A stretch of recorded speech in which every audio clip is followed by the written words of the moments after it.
안녕하세요. 예, 오랜만에 인사드리겠습니다. 우리 지도자 가정 도바님들 너무 고맙습니다. 그동안 제가 한 3주 이스탄불, 스위스, 오스트리아 여행을 하고 돌아왔습니다. 오늘부터 다시 공부를 이어가고자 합니다. 잠시 1분 정도 명상을 하고 공부에 들어갈게요.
예, 자,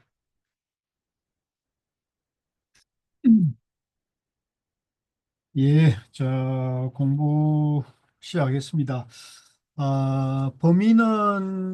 공부 범위는 지난번에 동영상으로들 공부를 이미 하셨으리라 믿습니다만은, 어, 전에 제가 떠나기 전에 남겨뒀던 그 다음부터를 조금 속도감 있게 빠르게 좀 공부를 하면서 그렇게 진도를 일단 나가도록 할게요. 그렇게 해서 지금 아마 공부가 2번 정도, 2주 정도 남은 것 같은데요. 2주 좀 빠르게 해서 공부를 진도를 나가도록 그렇게 하겠습니다. 자, 오늘 공부는 119쪽입니다. 119쪽. 돈은 믿음에 달려 있고 믿음은 진실에 달려 있다. 이제 원어 국권 선사입니다. 원어 국권 선사는 대해종고 선사, 우리 가나선의 교과서라 하는 서장을 지은 대해종고 선사의 서성이 되겠습니다. 이제 벽암록을 지은 아주 유명한 선사가 원어 선사죠. 도를 배우는 일은 믿음에 달려 있고 믿음을 갖게 하는 것은 진실에 있다. 이제 많은 사람들이 도를 이제 지식으로 이제 언어 문자와 사유로 도를 공부하려고 하는데요. 이 도는 언어 문자와 사유 분별의 방편도 필요하지만은 어, 조금만 더 깊이 들어가면 믿음이 있어요. 믿음.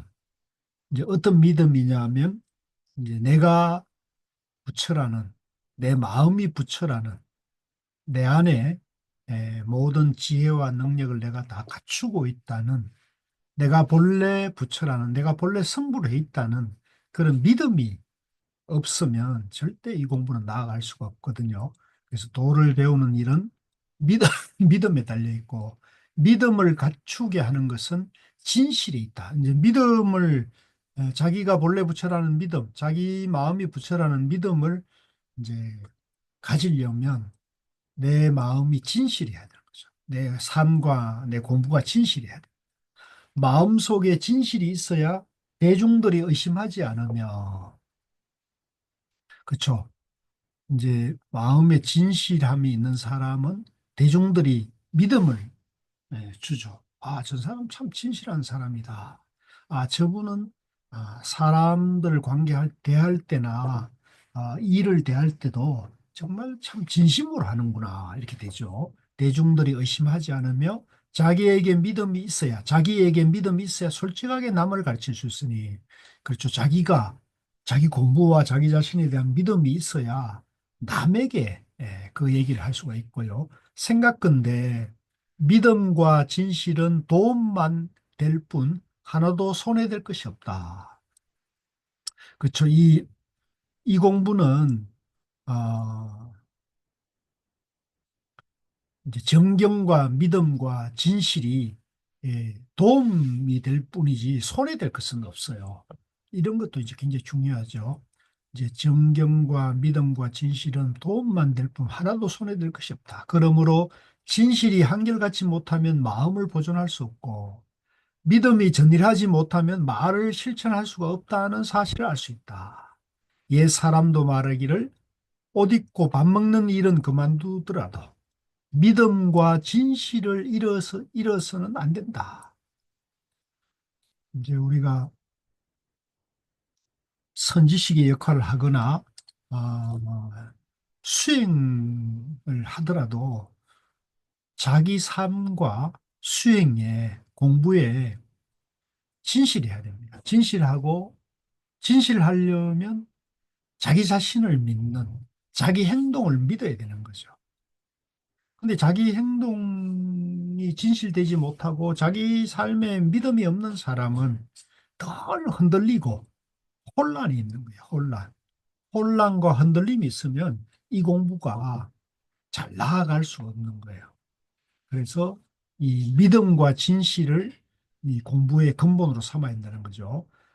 오직 선지식만이 믿음과 진실로 남을 가르칠 수 있으니 마음이 진실하지 못하고 일 처리를 믿음지 못하게 한다면 선지식이라 할 수 있겠는가?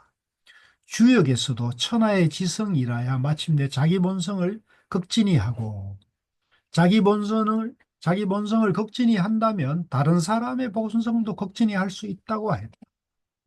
자신도 극진히 하지 못하고서 다른 사람이 극진하기를 기대한다면 대중들은 반드시 속이고 따르지 않을 것이다. 또한 자신이 앞에서 진실하지 못했으면서 뒷사람들로 진실하라고 말한다면, 그렇죠.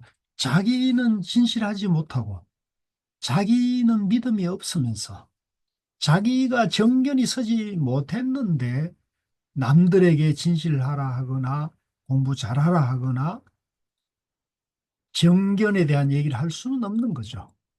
대중들은 반드시 의심하고 믿지 않을 것이니 이른바 머리털을 깎다가 살까지 베이게 되고 손톱을 깎다가 손가락을 베이게 된다고 한 것이다. 실로 진실이 지극하지 않으면 상대가 감동하지 않고 손해를 보지 않으면 이익도 나오지 않는다. 대체로 진실과 믿음에서는 잠시도 떠나 있어서는 안 된다는 것이 분명하다. 대체로 진실과 믿음에서는 잠시도 떠나 있어서는 안 된다는 것을 분명히 한다. 사람이라면 누구인들 허물이 없겠나가마는 허물을 고칠 수 있으면 이보다 더 큰 장점은 없다. 자, 이제 사람은 누구나 약점도 있고, 실수도 하고, 허물도 있을 수밖에 없어요, 사람이라면. 뭐, 결점 없는 사람이면 이제 완벽한 사람인데, 그런 완벽한 사람이 어디 있겠어요? 저 아직 완벽한 사람 못 봤어요.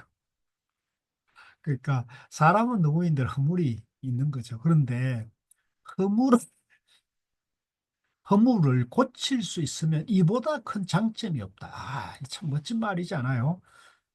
허물은 누구에게나 있을 수 있는데, 허물을 고칠 수 있는 사람과 그 허물을 고칠 수 없는 사람으로 나눠지는 거죠. 그런데 허물을 고칠 수 있는 사람은 정말로 큰 장점인 거죠.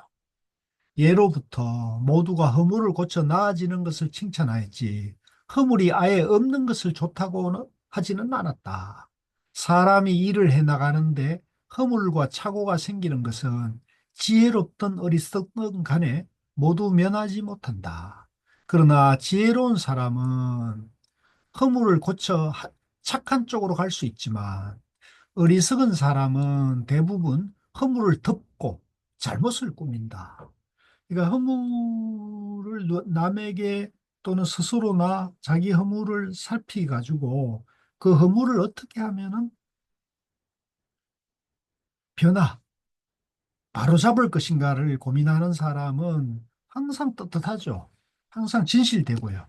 그런데 그 허물을 고칠 생각을 하지 않고 그것을 갖다가 두리뭉실하게 없는 것처럼 이렇게 넘어가거나 그렇게 되면 결국은 이제 자기 자신도 속이고 남도 속이게 되죠. 이제 그것이 이제 사기꾼들이죠.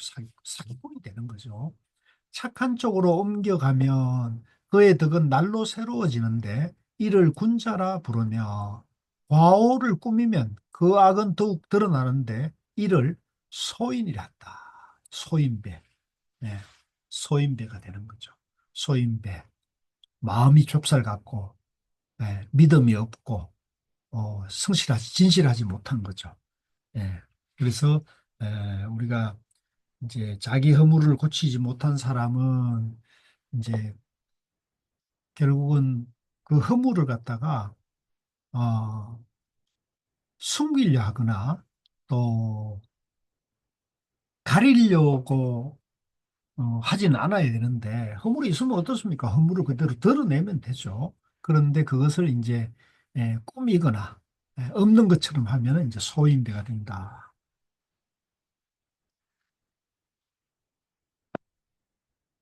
그러므로 바른 도리를 듣고 실천에 옮기는 것은 일반 사람의 마음으로는 어렵게 여겨지지만 착한 것을 보고 즐거운 마음으로 따르는 것은 어질고 덕스러운 이들이 높이 사는 일이다. 그대들에게 바라는 것은 말 밖에서 서로를 잊어야 한다는 것이다.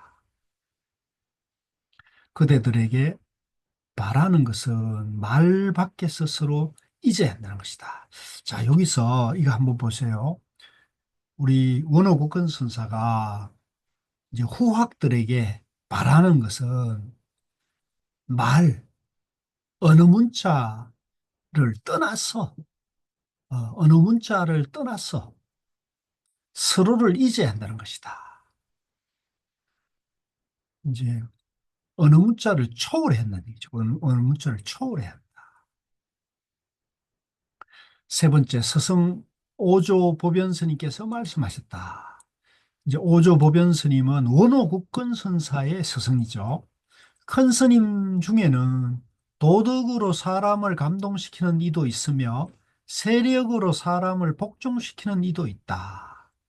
그렇죠. 자, 이것도 참 중요한 말이에요. 도덕으로 사람을 감동시키는 이도 있고 세력으로 사람을 복종시키는 이도 있다. 마치 난새가 봉새가 날면 모든 새들이 다 좋아하나 호랑이가 지나가면 모든 짐승들이 두려워하는 것과 같다. 이렇게 겉으로 다른 모습은 하나로 나타나지만 사실상 품격은 천지 차이로 갈라진다. 이제 우리 얼마 전에 우리 사회에 큰 파문을 던지고 돌아가신 입적하신 그 큰 스님이 한 분 계셨잖아요. 절에다 불을 지르고 그 안에서 그냥 돌아가신 그 스님 계셨는데 그분이 이제 제가 볼 때는 세력으로 사람을 복종시키려고 하는 세력으로 세력을 막 끌어모아 가지고 그 위세로 어, 정단을 이제 좌지우지하고자 했던 거죠. 그런데 제가 이제 그분하고도 잘 알고 어, 뭐 상당히 그 정단 일을 했기 때문에 잘 알 수밖에 없죠. 잘 아는데 저는 이제 그런 게 좀 좋지 않게 보이더라고요. 저는 출가 수행자가 부처님 가르침을 따르는 종단에서 이런 세속적인 사고를 하는가, 이런 이제 안타까움이 있었어요. 네. 자, 네 번째, 원호 스님이 호구 소령 장주에게 말하였다. 이제 장주는 이제 대장경을 지키는 그런 이제 소임을 말하는데 아마 여기서는 어, 강주로 봐야 할 것 같아요. 원어 스님이 호구 소룡 장주에게 말했다. 총림을 다스리고 싶어 하면서도 대중의 마음을 얻는데 힘쓰지 않는다며, 대중의 마음을 얻는데 힘쓰지 않는다며, 총림이 잘 다스려지지 못한다. 또한 인심을 얻는 데만 힘쓰고 아래 사람 대접에 소홀하면 인심을 얻지 못한다. 자, 이거는 사실은 우리 이제 스님들에게 상당히 이게 그 중요한 얘기예요. 이제 스님들은 대체로 이제 큰 총림이나 큰 절은 그 여러 스님들이 대중생활을 하고 있거든요. 대중생활. 총림이나 큰 절은 더 그렇죠. 그렇기 때문에 총림을 다스리고자 한다면 대중의 마음을 얻어야 돼요. 대중의 마음을 얻는데 힘쓰지 않으면서 총림을 다스리려 하면 안 되는 거죠.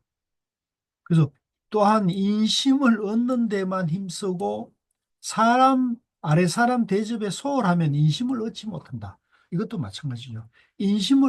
얻으려고는 하지만 아래 사람을, 아래 사람, 후배들 대접을 소홀하면 인심을 또 얻지 못하죠. 예. 이게 이제 결국은 대중생활의 이게 가장 기본이에요. 대중생활. 대중과 함께 살 때는 이제 이러해야 한다는 거죠. 그렇다고 아래 사람 대접하는 데에만 급급해서 훌륭하고 못난 자를 분별하지 못하면 아래 사람을 제대로 대접할 수 없게 된다.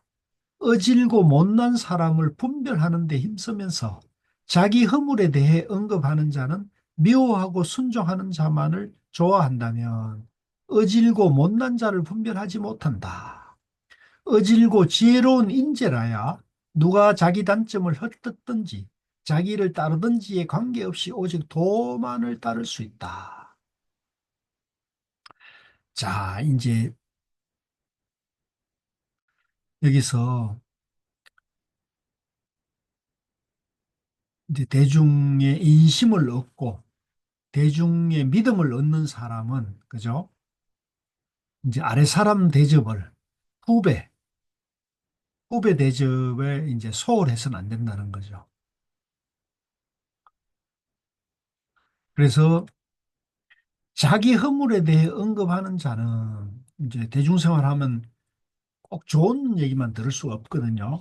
그러면은 이제 자기 허물에 대해서 말하는 사람 생기는데 자기 허물에 대해 언급하는 자는 미워하고 자기 뜻에 따르는 사람을만을 좋아한다면 어질고 못난 자를 분별하지 못한다. 이제 삿된 견해에 빠지게 되는 거죠. 이기적인 이기심에 이제 놀아나게 되거든요. 항상 우리가 이제 이 대중생활 할 때는 정견과 공심을 가져야 되는데 정견과 공심을 가진 사람은 누가 나를 비난하든 누가 나를 칭찬하든 그것을 있는 그대로 받아들이는 그런 여실지견이 돼야 되거든요. 그런데 누가 나를 비난한다고 그 사람을 멀리하고 누가 나인데 와서 아부한다고 그 사람을 이제 그 사람만을 좋아하게 가깝게 하면은 이제 어질고 못난 사람을 분별하지 못하게 되죠. 그러면 이제 결국은 망하게 되는 거거든요. 어질고 어질고 지혜로운 인재라야 누가 자기 단점을 헐뜯든지 자기를 따르든지에 관계없이 오직 도만을 따를 수 있다. 이 때문에 인심을 얻어 총림이 다스려지게 되는 것이다. 이 때문에 인심을 얻어 총림이 다스려지게 되는 것이다.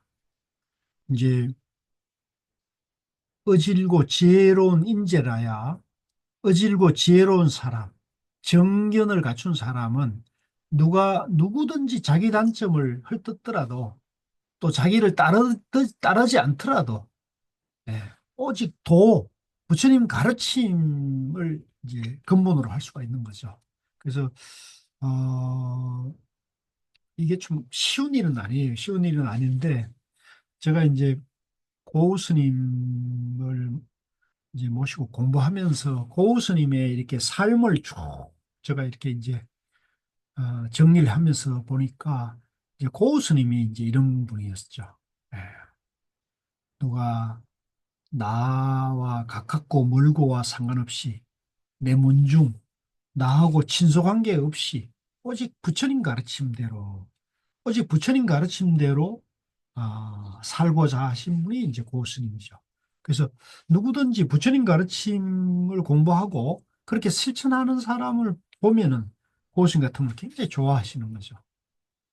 이제 그게 드물죠. 그게 드물죠. 이제 그러다가 이제 저를 만난 건데 어쨌든 이제 이렇다.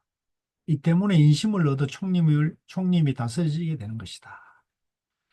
다섯 번째, 주지는 대중의 지혜를 자기 지혜로 삼고, 예, 대중의 지혜를 자기 지혜로 삼고, 여러 사람의 마음을 자기 마음으로 삼아야 한다. 어느 하나라도 그 실정을 다하지 못하였는가? 일 하나라도 이치에 맞지 않았을까를 항상 염려하면서 부지런히 노덕을 방문하고 납자들을 받아들이는데 오로지 최선을 다해야 한다. 이치에 타당한가만을 살피면 될 뿐, 어찌 일의 규모를 따지겠는가? 이치에 맞다면 소비가 많다 해도 결영해야 하니, 해서 무엇이 손상되겠는가? 또한 잘못된 일이라면 용도가 작다 해도 물리쳐야 하니, 그렇다고 해서 무엇이 해롭겠는가? 작은 것이 쌓여 큰 것이 되니, 작은 것이 쌓여 큰 것이 되니 그렇죠. 모든 일은 갑자기 큰 것이 되고 갑자기 큰 인물이 날 수가 없어요. 예. 작은 것이 쌓여서 큰 것이 되고 미세한 것이 분명한 것이 싹이다. 그래서 우리가 악마는 디테일이 있다 그러잖아요. 마구니는 디테일이 있다. 미세한 데 가서 문제가 생기는 거죠. 근데 그 미세한 문제가 나중에는 이제 태풍이 될 수가 있는 거죠. 123쪽입니다. 그러므로 훌륭한 사람은 시초부터 조심하고 성인은 조심하는 마음을 간직한다. 졸졸 흐르는 물을 막지 않으면 끝내 논밭이 바다로 변하고 작은 불꽃을 끄지 않으면 마침내 큰 들판을 태워버린다. 물줄기와 큰 불이 커져 재앙이 되고 나면 어찌해 보고 싶어도 실로 어쩔 수 없다. 옛 사람도 작은 일을 조심하지 않으면 끝내는 큰 덕에 누를 끼친다고 했는데 옛 사람은 작은 일을 조심하지 않으면 끝내는 큰 덕에 누를 끼친다고 했는데 이런 뜻으로 한 말씀이다. 그래서 이제 우리가 공부할 때 사소한 것도 우리가 잘 살필 줄 알아야 하는 거예요. 그래서 이제 고 스님께서 가끔 이런 법문을 하실 때 그런 얘기를 하셨어요. 그 당신이 이제 그 강원 공부를 이제 마칠 무렵에 발심이 났어. 참선을 하고 싶은 발심이 나가지고 당시 이제 남방도인이라고 하는 향곡 스님이 계시는 그 부산 기장 묘간음사에 갔는데 그 향곡 스님이 아주 세밀하신 분이었대요. 그러니까 이제 한번 일화를 말씀해 주시는데 한 번은 이제 해제 때 이제 그 대중들이 울력을 해가지고 선방하고 이제 요사체에 그 예, 벽지를 탁 이제 뜯고 새로 이제 도배를 했대요. 도배를 했는데 이제 출타하셨다가 한국심이 다시 돌아오셔가지고는 밤에 도배가 잘 됐는지 이걸 보신다고 촛불을 가지고는 그 도배 이게 장판 무늬가 있잖아요. 도배에 무늬가 이렇게 있으면 그 무늬가 딱 맞으면 이제 제대로 정성을 다한 것인데 그 무늬가 이제 간혹 안 맞을 수가 있잖아요. 그러면 이제 그 이제 젊은 스님들이고 그러니까 그 무늬를 그렇게 꼼꼼하게 맞춰서 하겠어요? 잘들 안 했겠죠. 그러니까 한국 스님이 그걸 촛불을 가져가 이렇게 비추어 보시더니 이거 잘못됐다고 이거 뜯고 다시 하라 그랬대요. 그래서 그때는 고수님께서 젊은 때였으니까요. 그때는 그게 참 도통이 이해가 안 됐대요. 아니, 이게 도배를 다 해놨는데, 그걸 뜯고 다시 하라니까, 아이고, 저 노장, 저 너무하구나, 이런 생각을 했는데, 고수님이 이제 나이가 드시고 보니까, 이제 선배 위치에 가니까는, 도인들이 예시가 아주 세밀하고 아주 꼼꼼하지 않은 도인이 없다는 말씀을 하시더라고요. 그러니까 여기도 마찬가지로 작은 일을 조심하지 않으면 끝내는 큰 덕에 누를 끼친다고 했는데 이런 뜻으로 한 말씀입니다. 여섯 번째, 원호 스님이 경원 포대 스님에게 말하였다. 일반적으로 장로라는 직책을 맡아 부처님의 교화를 듣고 선양하려는 자라면 항상 남을 이롭게 하려는 마음을 가져야 한다.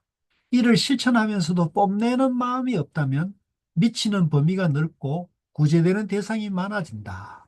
그러나 한 번이라도 자기를 뽐내고 능력을 과시하려는 마음이 있으면 여행을 바라는 생각과 어질지 못한 마음이 생겨난다.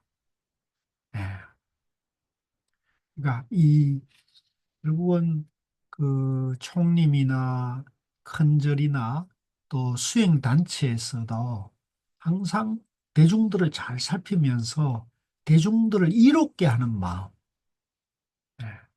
대중들을 이롭게 하는 마음을 가지면서 잘난 체하거나 자기 능력을 과시하거나 또 요행을 바라거나 이래서는 안 돼요. 자기를 뽐내고 능력을 과시하려는 마음이 있으면 요행을 바라는 생각과 어질지 못하는 마음이 생겨난다. 7. 원호 스님이 묘희 스님에게 말했다. 이제 묘희 스님은 서장의 대해종고 선사가 묘희라는 호를 이제 가졌다 그랬죠. 원호 스님이 제자 묘희 스님에게 말했다. 모든 행동 거지의 마무리와 시초를 조심해야 한다. 그러므로 시작에서 잘한 사람은 반드시 마무리도 훌륭하게 하니 아무리 단계도 시작할 때처럼 조심하면 잘못되는 일이 없다. 옛 사람은 애석하다 저고리를 만들다 말고 치마를 짓기 시작하니 백리끼리 90리에서 반이 되어버렸구나 라고 했는데 이는 시작만 있고 마무리가 없음을 탄식한 말이다. 그러므로 시경에서도 어디에든 처음이야 다 있지만 마무리까지 잘 해내는 경우는 드물구나 하고 노래했던 것이다. 지난날 회당 스님은 황벽과 유성 스님도 대단한 납자였으나 단지 만년에 잘못되었을 뿐이다 했으니 그 처음이 잘된 것만 보고는 훌륭하다 할 수 없다. 그렇죠. 우리가 처음에 잘 하더라도 중간이나 뒤에 흐지부지 되는 경우도 있죠. 이제 저도 그런 사람 중에 하나인데, 그러나 이제 부처님도 그런 법문을 하셨는데요. 처음도 좋고, 중간도 좋고, 끝도 훌륭해야 한다는 얘기를 하거든요. 마찬가지로 여기서도 우리가 처음에 정성을 다했듯이 마무리도 정성을 다해서 그렇게 되면은 이제 우리가 노년에도 만년에도 잘못되지 않을 수가 있죠. 그러니까 처음이 잘못된 것만 잘된 것만 보고 훌륭하다 할 수는 없다. 원호 스님이 불감해근 스님에게 말하였다. 백운 노 스님께서는 모든 일에 반드시 예법도를 상고하셨는데 언젠가는 이렇게 말씀하셨다. 옛 법도를 상고하지 않은 일을 법답지 못하다고 한다. 나는 옛 성인들의 언행을 많이 배워 마침내 그분들의 뜻을 이루게 되었다. 그러나 단순히 옛 것이라 해서 좋아한 것만은 아니다. 지금 사람들에게는 본받을 만한 것이 없기 때문이다. 125쪽입니다. 스승께서 늘 노스님은 옛것만 고집할 뿐 시대의 변화를 모른다고 말씀하시자 노스님은 옛 도를 변질시켜 원칙을 뒤집는 것이 바로 요즘 사람들의 큰 병통이다. 나는 끝내 이런 짓을 안 할 작정이다고 말씀하셨다. 그러니까 이제 요즘 시대도 보면 옛날 법도나 옛날 관행 규칙을 예, 고집하고 그것을 자꾸 이렇게 그것 중심으로 생각하는 사람들을 우리가 이제 꼰대니 또 이제 생각이 너무 고루하다 이렇게 말할 수가 있는데요. 이 부처님 가르침에서는 부처님의 지혜와 복덕의 부처님 가르침에 지혜의 가르침에 원칙을 견질해야 부처님 가르침이 수승하고 위대하고 훌륭하다는 걸 알 수가 있는 거거든요. 그런데 그 부처님 가르침을 공부하는 사람들이 부처님 가르침이 뭔지를 모르고 예, 옛 조사 선지식들의 법문을 자꾸 무시하게 되면 이제 그거는 공부가 절대로 나아갈 수가 없는 거죠. 그래서 우리가 이제 옛 가르침에 대해서는 그걸 뭐 우리가 이 시대에 부처님과 같은 그런 깨달음을 놔두는 사람이 많지 않잖아요. 그런 사람 참 드물죠. 그렇기 때문에 우리가 팔만대장경이나 조사 의록을 계속 공부하는 이유가 뭐에 있느냐. 그 고인들 중에 위대한 성인들의 가르침을 우리가 자꾸 공부해서 지금 여기에서의 내 삶이 그런 위대한 성인의 삶과 하나가 되게 해야 된다는 거죠. 그래서 나는 끝내 이런 짓을 안 할 작정이다 이렇게 말씀하시다. 자, 128쪽입니다. 15번째. 납자의 본연은 어디에도 끄달리지 않는 것이다. 이제 수행자의 본연은 어디에도 끄달림이 없어야 한다. 불감 해건 스님이 태평사에서 지혜사로 옮겨가게 되었다. 군수인 정원내가 이 말을 듣고 주지후임으로 누가 마땅할까를 묻자 스님은 수자 지병 수자 지병 스님을 청가했다. 전공이 지병 스님을 한번 뵙고 싶어 하자 불감 스님이 말하였다. 지병 수자는 강직한 성격이라 세속에는 생각이 멀어 아무것도 좋아하는 것이 없어. 간청해도 들어주지 않을까 염려스러운데 스스로 오려 하겠는가. 정공이 굳이 그를 맞이하려 하자 지병수자는 이야말로 자신을 드러내놓고 이름을 팔아 잘난 체하는 장로라는 것이군 하고는 마침내 사공산으로 도망가 버렸다. 전공이 불감을 되돌아보며 부모만큼 자식을 아는 사람이 없군요 하고는 즉시 모든 산에 명령하여 굳이 청하자 마지못해 명에 응하였다. 두 번째, 불감스님이 불등사 수순스님에게 말하였다. 고상한 인재는 명예와 지위를 영화롭게 여기지 않으며, 그렇죠. 우리가 참 훌륭하고 좋은 사람은 명예와 지위, 상을 집착하지 않는 것이죠. 예. 명예와 지위, 상을 집착하지 않는 것이죠. 그런데 이제 삿된 사심을 가진 사람은 명예와 지위, 어디 자리, 이권, 나에게 이익되는 것을 늘 거기에 관심 있게 되는 거죠. 늘 거기에. 오늘도 제가 이제 정심에 총원장 스님이 오라 그래가지고 가서 이제 한참 얘기하고 정신까지 얻어먹고 이제 들어왔는데 원장 스님하고 얘기를 하면서 보니까 원장 스님께서도 우리 정당의 스님들이 공부보다는 공부보다는 예, 자리에 자리에 너무 관심이 높다고 그걸 좀 원장 스님이 안타까워하시는 얘기를 제가 했는데요. 고상한 인재는 명예와 지위를 영화롭게 여기지 않으며 이치에 통달한 사람은 어떠한 곤란에도 끊기지 않는다. 이겁니다, 이거. 사람이, 저 사람 참 괜찮은 사람이다. 저 사람 참 좋은 사람이다는 건 뭐냐면 지위나 명예, 상이 없어야 되거든요. 지위나 명예나 상이 집착하는 바가 없어야 되거든요. 집착하는 바가 있으면 그거는 이제 삿대입니다. 그래서 우리가 이치는 여기서 이 말하는 이치는 도를 말하죠. 중도에 통달한 사람은 어떤 곤란에도 끊기지 않는다.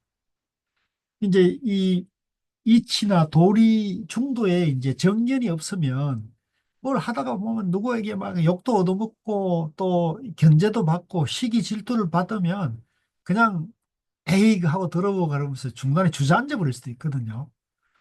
제가 이제 며칠 전에 혜민 스님하고 이제 차를 한잔 했는데 저 이제 제가 외국 갔다 와가지고 이제 와서 이제 스님도 외국 갔다 오고 그래가지고 오랜만에 이제 만나서 차 한잔 하는데 이제 혜민 스님도 이제 그런 여러 가지 이제 요즘 이제 저 때문에 선명상 그 일을 하면서 이제 총무자 스님이나 이 종단 소임자들하고 자주 만나서 대화하면서 이런 걸 당신 소회를 이렇게 얘기하더라고요, 혜민 스님이. 혜민 스님이 아 이게 참 어렵다고 이렇게 참 너무너무 어렵다고 그런 얘기를 자꾸 하시더라고요. 그래서 이제 이겁니다. 이치에 통달하는 사람은 어떤 곤란에도 꺾이면 안 돼요. 꺾이면 그러면 끝인 거예요. 예. 그러니까 우리가 이제 뭐 세속에서도 마찬가지입니다. 세속에서도 사업을 하거나 공부를 하거나 무슨 일을 도모하는데 장애를 만난다, 난관을 만나면 거기서 딱 주저앉아 버리면 절대 안 돼. 그러면 아무것도 할 수 없어요. 그런 어려움, 장애를 만났을 때 오히려 그 장애와 어려움을 극복해가는 것이 공부거든요. 그걸 극복하는 게 공부입니다. 이치에 통달한 사람은 어떠한 곤란에도 꺾이지 않는다. 한편 은혜를 받으면 자기는 힘을 다 바치고 이익을 보고 정성을 다하는 것은 모두가 모자란 사람이나 하는 짓들이다. 즉, 이제 은혜를 받으면 자기 힘을 다 바치고 이익을 보고 정성을 다하는 것은 모두가 모자란 사람이나 하는 짓들이다.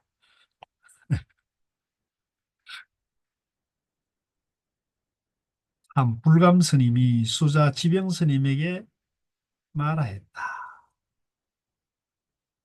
큰 스님이라 불리는 사람이라면 반드시 무엇 하나라도 좋아하는 것이 없어야 한다. 큰 스님은 뭐 하나라도 좋아하는 것이 있어는 안 된다. 하나라도 좋아하는 것이 있게 되면 외물의 해침을 당한다.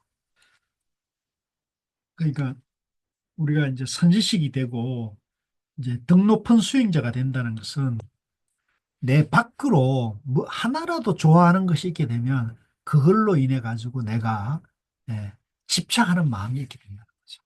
집착하는. 오늘도 이제 원장 선생님하고 뭐 10시 반에 만나서 점심까지 먹고 이제 1시 넘어서 1시 반인가 헤어지니까 한 3시간 원장 선생님하고 오늘 아주 그냥 뭐 이런저런 얘기를 많이 나눴는데 제가 뭐라 하냐면 그 총무 소임자 스님 중에 이제 담배 피우시는 비구 스님이 계셨어요. 담배 피우는. 그래서 그걸 이제 지금 이걸 보니까 그 생각이 나는 거예요. 이 담배에 중독이 돼 있는 그죠? 중독이 돼 있는 분인데 저는 그게 저는 이제 담배를 안 피우거든요. 이제 술도 뭐 거의 안 하는 편인데 이제 담배는 아예 이제 어렸을 때부터 안 했어요. 근데 그 스님은 총무에 아주 높으신 분이었는데 스님은 담배 피우시더라고요. 아주 자주 담배 피우시더라고요. 그래서 내가 나인데도 이제 그뭐 얘기하시고 그러는데 나는 그게 사실은 잘 이해가 안 됐어요. 그분이 이제 불교 공부도 상당히 깊이 하고 그분이 이제 그 불교 공부에 대한 상당히 좀 나름대로 안목이 있으셔가지고 저하고 이렇게 대화를 하면 대화가 상당히 잘 됐어요. 그리고 저를 이제 상당히 제 실력보다 높이 평가를 하고 그러셨는데 그래서 저도 이제 사람이 누구나 그렇잖아요. 나를 인정해주는 사람 만나면 반갑잖아요. 그래서 제가 그분하고도 참 많은 얘기를 하고 속 얘기도 하고 그랬는데 근데 그분이 딱 하나 담배를 피우시는 거예요. 좀 심하시더라고. 그래서 내가 그게 잘 이해가 안 됐어요. 나는 그게 스님이 저걸 못 저걸 잘 못 끊으시는구나 이런 생각을 했는데 나중에 오늘 제가 원장 스님한테 들어보니까 그분이 환속을 했다. 상당히 재주도 좋으시고 공부도 좀 많이 하신 분인데 뭐 누구라고 참 제가 부끄러워서 말씀을 못 드리겠는데 누구라 하면 알만한 분입니다. 큰 절주지를 하셨어요. 그래서 너무 안타깝더라고요. 저는 그게 참 걸렸는데 그게 딱 걸렸더라고요. 근데 이제 그분이 환속을 하셨대요. 이제 나중에 알고 보니까 제법 큰 딸도 있고 그랬다고 그러더라고요. 그래서 이제 승복을 벗고 나가셨다는 거예요. 이제 요겁니다. 하나라도 좋아하는 것이 있게 되면 외물에 해침을 당한다. 이거 우리도 마찬가지입니다. 우리도 이제 우리가 이제 이 세속 우리는 제가 생활인이긴 하지만 우리도 뭔가 이렇게 그 내가 자꾸 이렇게 집착하고 애착하는 게 있으면 반드시 그것이 경계가 되거든요. 그러니까 자유로워야 돼요. 마음이 항상 편하고 어떤 것에도 내가 어디 집착하거나 끄달리는 마음이 없어야 되는 거죠. 근데 이제 그 스님은 이제 담배에 이제 아주 그 심한 중독이 있으니까 이 스트레스를 느끼거나 이러면은 이제 담배 피우시죠. 근데 그 담배 없이도 마음이 스트레스나 어려움, 경계나 이런 걸 느끼더라도 그것을 자기 내면에서 그것을 인욕하거나 그것을 평상심으로 지나갈 수 있어야 되거든요. 이제 그게 안 되는 거죠. 그러니까 더 이제 담배 외물에 예, 경도가 되는 거죠. 3. 정욕을 좋아하면 탐의심이 생기고 물욕을 밝히면 군주하게 치닫는 생각이 일어난다. 또한 순종하기를 좋아하면 아부하며 소인에게 영합하고 이제 이런 경우 예, 순종하기를 좋아하면 아부하며 소인에게 영합하고 성부를 좋아하면 너다 나다 하는 대립이 산처럼 높아지며 각박하게 재물 모으기를 좋아하면 탄식과 원성이 일어난다. 정리해 본다며 모두 한 마음에서 벗어나지 않으니 마음이 일어나지 않으면 마음법이 스스로 끊어진다. 내가 어떤 분별이나 집착하는 마음이 없고 그냥 마음이 여여해지면 모든 것이 그냥 편안해지는 거, 고요해지는 거죠. 평생 얻은 것 중에 이보다 더 나을 게 없으니 그대는 힘써 후업을 잘 바로잡아야 하리라. 그러니까 우리가 바깥에 어떤 집착하는 거라든가 내 마음이 이제 자꾸 밖으로 쏠린다거나 이익이나 명예나 또 내 안에 시기하거나 질투하는 마음이거나 또 남이 나를 욕하는 것을 듣거나 그에 관계없이 그러거나 말거나 내 마음이 항상 담담하고 평온하고 고요하면서도 밝은 그런 중도의 마음이 항상 되면 그러면 예, 흔들림도 없고요. 담담하고 항상 밝게 예, 크고 작은 인연과 문제들을 예, 바르게 항상 해결할 수 있는 그런 내면의 힘이 나오는 거예요. 스승 오조 법연 스님께서는 근검절약하여 바로주머니와 신주머니 하나를 100번, 1000번이나 꿰맸는데도 참아 버리지 못하셨다. 이 근검절약. 그러니까 저는 이제 고 스님 보면 철저하게 근검절약 하시더라고요. 생활이 검소하신 거예요. 아주 검소하신 거예요. 네. 그러니까 이제 도인은 이런 것이죠. 막 사치하거나 예, 함부로 뭐 물건을 함부로 저리거나 이러지 않아요.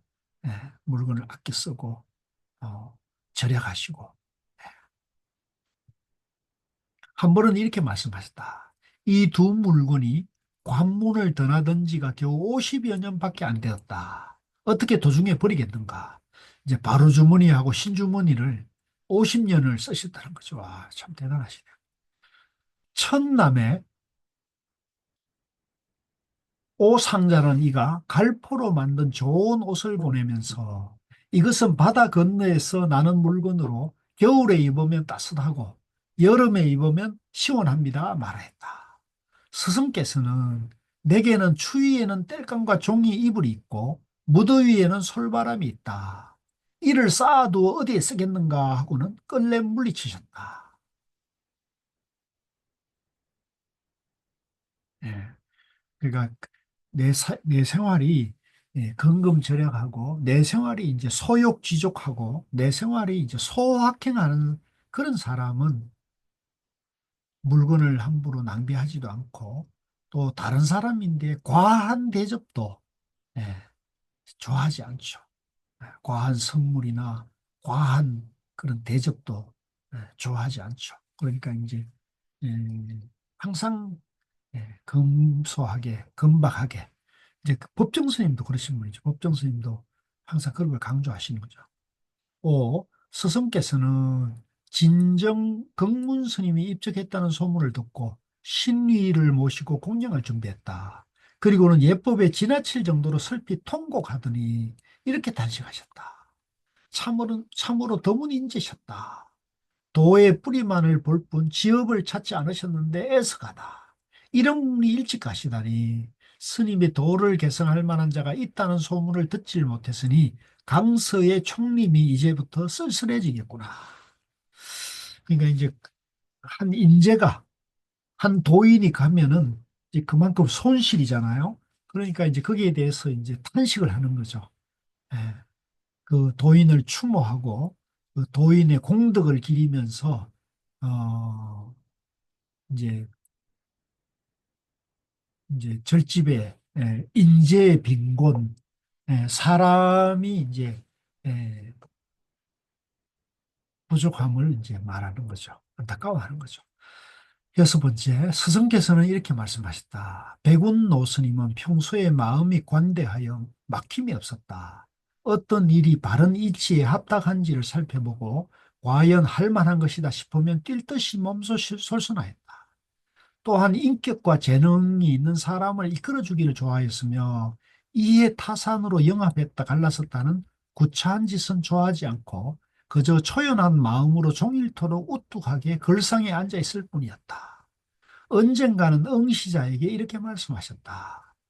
도를 지키며 가난도 편안하게 여기는 것은 납자의 본분이니 빈후 덕실 때문에 지키던 것에서 변심하는 자와는 도를 논할 수 없다. 그렇죠. 네. 중도를 지키고 가난도 편안하게 여기는 거. 이제 우리 부처님이 그러셨잖아요. 제가 건강경 공부할 때 말씀드렸죠. 건강경 1분에 부처님이 예, 차례대로 걸식하고 부처님이 평생 깨치고 난 다음에도 평생 걸식으로 하루 한 끼 드셨잖아요. 그러니까 걸식하고 한 끼를 드시는 것은 어느 시대나 옛날이나 지금이나 하루 한 끼 드시고 걸식하시는 분의 삶이라는 것은 그 시대, 그 사회의 가장 밑바닥, 가장 하층민의 삶의 수준에 자기를 맞추신 거예요. 그러려면 어떤 것도 다 귀하게 되잖아요. 어떤 것도 다 소중하잖아요. 그러니까 가난도 편안하게 받아들이는 거죠. 이게 납자의 본문이고 이게 부처님 가르침이에요. 가난도 편안하게 받아들일 수 있는 거. 이게 돼야 돼요. 우리 도마님들께서도 이 공부를 제대로 하시려면 예, 가난, 이 가난과 험한 밥이나 비난한 밥, 예, 소찬, 예, 불편한 잠자리, 불편한 환경에 대해서 핀잔하거나 그걸 슬퍼하면 안 돼요. 그걸 그대로 받아들일 수 있어요. 그래야 이게 공부가 되는 거예요. 그래야 남을 탓하지 않고 환경을 탓하지 않고 그걸 그대로 수용하는 마음. 그러면 양변을 떠나는 거죠. 양변을 떠나 중도의 마음이 되는 거죠. 빈부 덕실 때문에 지키던 것에서 변심하는 자와는 도를 이 빈부 가난과 부와 이익과 손해 때문에 변심하는 자, 마음을 바꾸는 자와는 그 어느 사람하고는 도 얘기할 필요가 없어요. 도를 근심하지 않으면 마음 단속이 멀지 못하고 항상 안일하게 처신하면 의지가 굳건하지 못하다. 그러기에 옛 사람은 갖은 어려움에 험한 일을 겪은 뒤에다 진정한 편안함을 누렸다. 요거는 좀 이따가, 조금 쉬었다가, 여기부터 다시 하죠. 중요한 말씀이니까요. 자, 좀 쉬었다가 9시 정각에 뵙도록 할게요.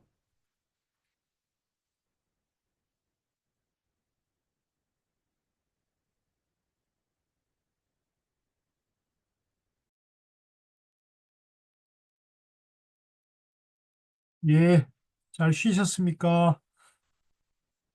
공부 이어가겠습니다. 예, 세진도반님 안녕하세요. 예, 서울은 좀 많이 추워졌어요. 예, 자, 130쪽입니다. 도를 근심하지 않으면 마음 단속이 멀지 못하고 항상 안일하게 처신하면 의지가 굳건하지 못하다. 그러기에 옛사람은 갖은 어려움과 험한 일을 겪은 뒤에야 진정한 편안함을 누렸다. 이는 대체로 일이 어려우면 의지가 굳건해지고 각고의 끝에 사려가 깊어져 전화위복하는 힘과 모든 외물의 유혹을 되돌릴 수 있는 능력이 생기기 때문이다. 그렇습니다. 우리가 무슨 일을 도모하다가 불사를 추진하고 좋은 사업을 추진하다가 뭔가 이렇게 딱 장애나 난관을 만나면 그게 대부분 그걸 포기하거나 주저앉기가 쉽죠. 아이고, 내가 굳이 욕먹으면서 이런 일을 해야 되나? 이렇게 되기 쉽거든요. 근데 그러면 아무것도 되는 일이 없어요. 그러니까 어떤 불사나 어떤 사업이나 무슨 일을 도모할 때 그 장애와 난관을 만나더라도 그 장애와 난관을 돌파해가는 것이 그걸 풀어나가는 것이 수행이거든요.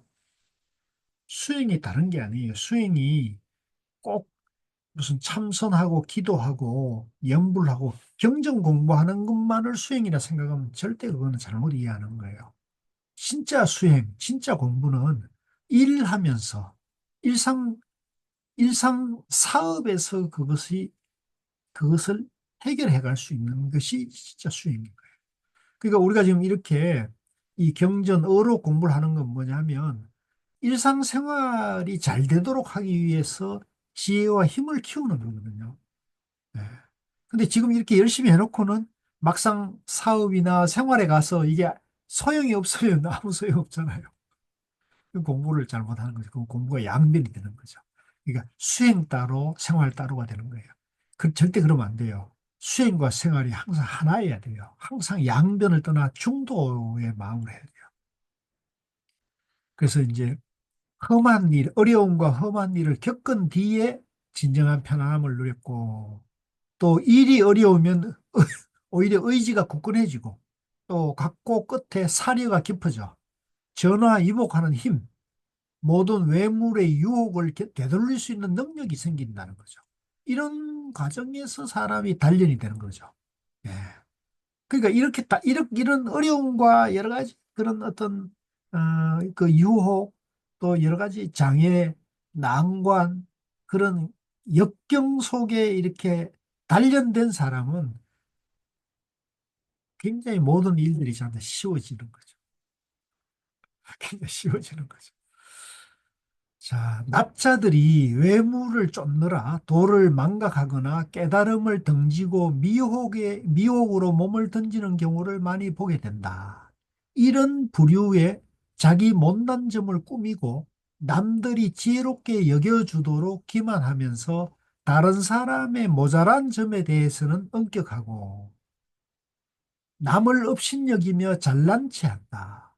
이런 식으로 해서 다른 사람은 속여도 선지식을 속이지는 못한다는 사실을 모르며 몇 사람 정도는 가릴 수 있어도 은폐하지 못할 공론이 있다는 사실을 알지 못한다.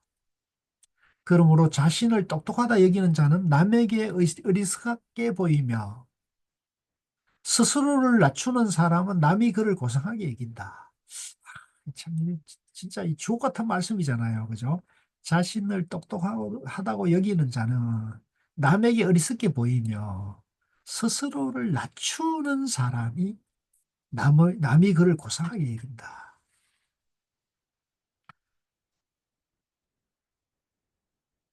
이제, 이제 오늘 이제 그, 이제 그 총괄 스님이 이제 저를 부르신 게 제가 이제 그 여행 가기 전에 석종사에서 이제 수자 장로 스님들을 모시고 이제 원장 스님을 같이 회의하는 자리를 이제 제가 조금 조율을 해드렸는데 이제 거기서 이제 내년 봄에 가나선 대법회를 조계서 해서 크게 역사상 가장 큰 법회를 한번 해보자 하고 이제 그 원장 스님하고 이제 수자회 스님들이 이제 뜻을 모으고 있는 중이에요. 그런데 이제 그런 일을 이제 하려면 누군가 일을 해야 되잖아요. 그죠? 근데 그 누군가 해야 될 일을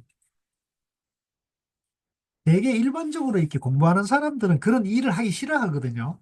아이고, 뭐, 일 잘하는 사람이 아무나 하면 된다 이러는데 꼭 이 일은 내가 해야겠다 하고 나서는 사람이 또 있어요. 나 아니면 안 된다는 사람을 그렇게 생각하는 사람이 있죠. 지금, 지금 꼭 그런 일이 하나, 그런 스님이 한 분 계셔가지고, 아, 이거 참 골치 아프네요. 그 스님이 그 일을 맡으면 안 되는데, 그 스님은 꼭 또 당신이 또 주동이 돼서 해야 되는 것처럼 막 일을 지금 막 꾸미고 있어서, 이제 그 청문회에서도 그것 때문에 골치 아프고, 이래가지고 이제 저보고 이제 들어오라 그래가지고 이제 그거를 좀 상의를 하시는데 내가 딱 보니까 그 문제다. 그래서 지금 그러니까 지금 우리 이 어록에 나오는 이런 말씀들이 전부 현실에 다 있는 얘기들이에요. 현실에 없는 얘기면 이런 게 안 나와요. 다 현실에 있는 얘기이기 때문에 이제 어찌 보면 이 설립 모음이 굉장히 중요한 그런 공부 지침이죠. 공부 지침이죠. 네. 근데 이제 막상 또 선방에서 이런 걸 공부를 하진 않거든요. 네. 이걸 공부를 해야 되는데 이걸 하지 않아요. 그래서 제가 이걸 좀 스님들이 수자 스님들이 좀 공부를 하도록 하는 방법을 좀 연구를 해봐야겠다 좀 생각을 하고 있어요. 그래서 이걸 어떻게 하면 이걸 수자 스님들이 좀 지금 우리 한국 선방의 수자 스님들이 결제 때 화두 참선만 하면 된다 생각하고 있거든요. 그게 아니거든요. 시대가 변했어. 시대가 화두 참선만 해갖고 될 상황은 아니에요. 화두 참선도 열심히 하면서 이런 경전과 어록과 시대적인 그런 시대적인 흐름을 통찰할 수 있는 그런 능력도 같이 갖춰야 되는 거거든요. 예. 그렇지 않으면 세상 사람들과 소통이 안 돼요. 세상 그 대화 자체가 안 된다고요. 저 어디 뭐 딴 나라, 딴 세계에 살고 온 얘기를 하면 그 얘기 누가 이렇게 마음에 와닿고 그 얘기를 누가 귀를 기울일까요? 그러지 못해요.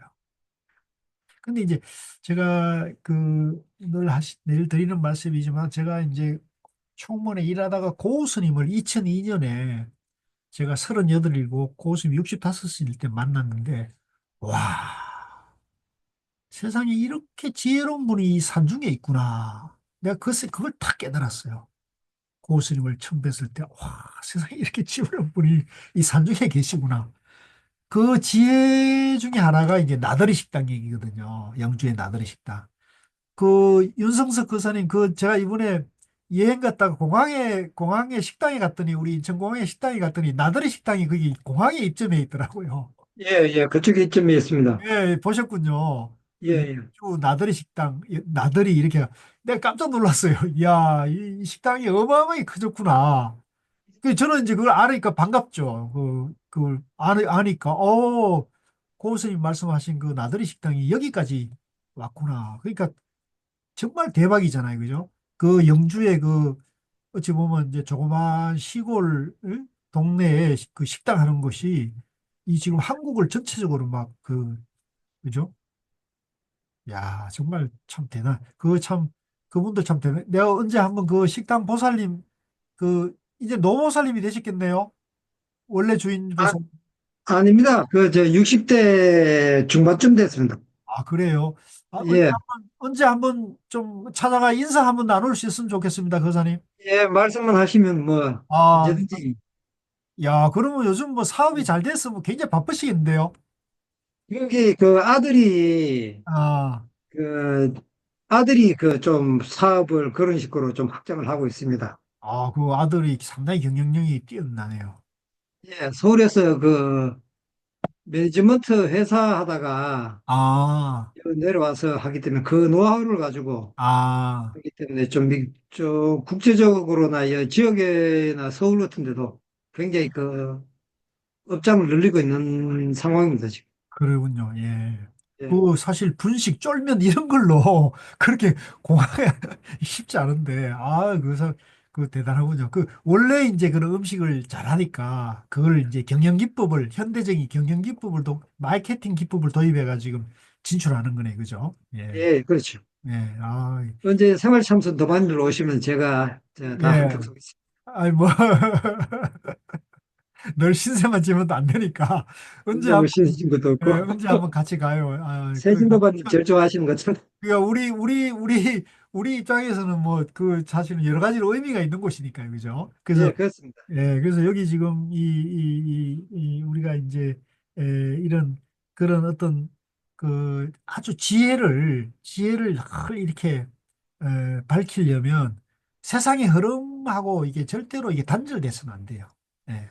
그러니까 세속적으로도 그렇고 이제 이 수행 세계에서도 마찬가지예요. 제가 고우스님 같은 분은 산중에 계셨지만 굉장히 이 세상 흐름을 통찰하고 계셨다는 거죠. 그 중에 하나가 이제 고우스님이 그러시더라고요. 제가 그걸 물어봤죠. 그랬더니 고우스님이 나는 평생 신문을 봤다 그랬어요. 평생 신문을. 예. 또 이제 어렸을 때는 당신이 동아일보를 보셨고요. 또 나이 들어서는 그때 중앙일보, 뭐 조선일보 이렇게 보셨는데 이제 제가 같이 간 후배 하나가 스님께서 너무 이 조중동 그 보수 신문에만 너무 치우치지 있는 것 같다. 그래서 너무 생각이 너무 조금 치우쳐져 있는 모습이 보인다 그러면서 이제 진보 신문인 한겨레 신문을 이불로 보내드렸어요.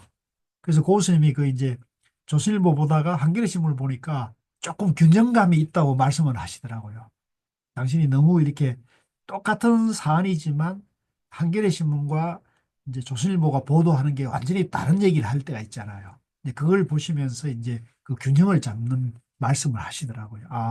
당신이 너무 한쪽 얘기만 들어서는 안 되겠다. 그러니까 그런 것도 굉장히 지혜로운 것이잖아요. 그래서 이제 그런 얘기를 하셨는데 어쨌든 우리 도마님들도 잘 익히셔야 됩니다. 너무 한쪽 얘기나 치우친 얘기를 들으면요. 그러면 생각이 이게 굳어지고 경도되거든요. 그러니까 좌와 우, 진보와 보수를 균형을 항상 맞춰야 돼요. 이게 중도잖아요. 그죠?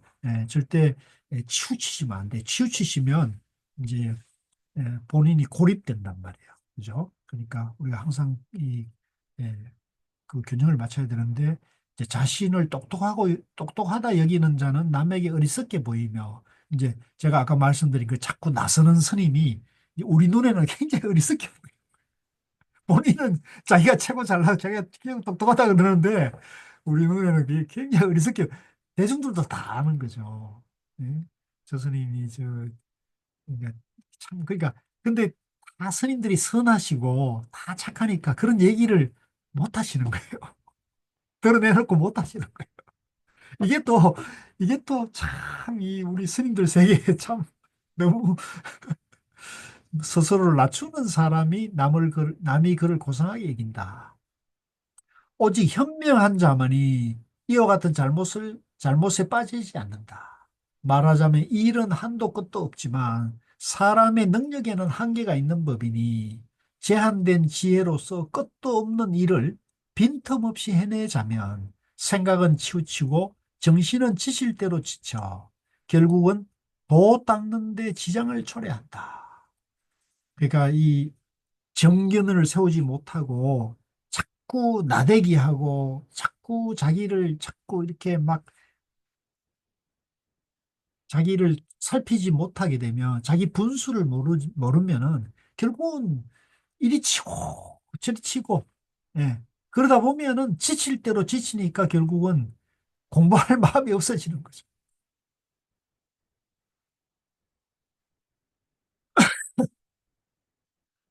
여덟 번째, 불감 스님이 용화 지제 스님에게 말하였다. 앞사람의 폐단을 개혁하고자 한다면 단박에 뜯어고쳐서는 안 된다. 사람들이 의심하지 않도록 사정에 맞게 개혁해야 원한 없기를 바랄 수 있다. 내가 언젠가도 주지하는 데 세 가지 비결이 있다는 것을 말한 적이 있다. 즉, 이를 살피고 능력껏 실천하며 과감하게 결단합니다. 이 세 가지 가운데서 하나만 빠뜨려도 이를 살피는 것이 분명치 못하여 끝내는 사람들에게 변명치 않다는 평가를 받아 주지의 직책을 잘 해나가지 못하게 된다.